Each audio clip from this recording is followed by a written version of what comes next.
Chinese short video sharing platform TikTok की website शुक्रवार शाम से भारत में 5 साल बाद अनब्लॉक हुई। साथ ही online shopping site AliExpress और शीन का वेब पेज भी ओपन हो रहा है। साल 2020 में भारत चीन के बीच रिश्तों में तनाव के चलते इन पर बैन लगा था। यूजर्स मोबाइल और लैपटॉप पर अभी इन प्लेटफॉर्म्स की वेबसाइट का सिर्फ होम पेज एक्सेस कर पा रहे हैं। वहीं टिकटॉक और अली एक्सप्रेस का ऐप अभी भी गूगल प्ले स्टोर और एप्पल ऐप स्टोर पर अवेलेबल नहीं है, यानी ऐप अभी भी ब्लॉक्ड है। वहीं शीन का ऐप इंस्टॉल किया जा सकता है। टिकटॉक या उसकी पेरेंट कंपनी बाइटडांस ने अभी तक कोई ऑफिशियल स्टेटमेंट जारी नहीं किया है।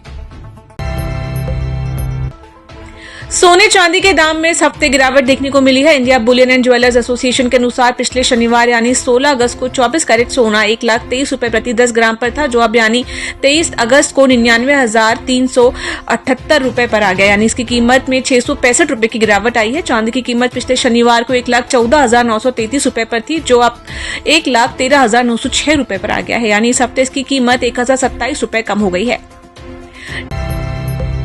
नए इनकम टैक्स एक्ट 2025 को राष्ट्रपति की मंजूरी मिल गई है। 21 अगस्त को केंद्र सरकार ने नए रूल्स नोटिफाई कर दिए हैं। 1 अप्रैल 2026 से ये 1961 के पुराने कानून की जगह लेगा। सरकार टैक्स कानूनों को आसान बनाने के लिए नया इनकम टैक्स बिल लेकर आई है। इससे टैक्स रेट में कोई बदलाव नहीं होगा। इससे पहले 13 फरवरी को वित्त मंत्री निर्मला सीतारमण ने 13 फरवरी 2025 को लोकसभा में इनकम टैक्स बिल पेश किया था।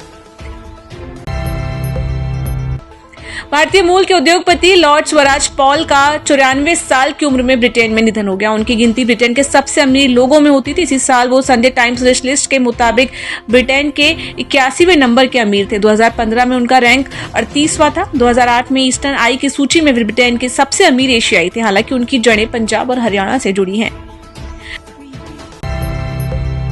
चैट जीपीटी की पेरेंट कंपनी ओपन एआई ने शुक्रवार को कहा कि वो इस साल के आखिर तक भारत में अपना पहला ऑफिशियल नई दिल्ली में खोलेगी।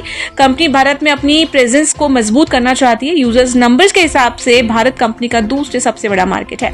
दिल्ली में ऑफिस किस लोकेशन पर खोला जाएगा, अभी इस बात की जानकारी सामने नहीं आई है। हालांकि ओपन एआई ने भारत में खुद को एक लीगल एंटिटी के रूप में स्थापित कर लिया है और एक डेडिकेटेड लोकल टीम की हायरिंग शुरू कर दी है।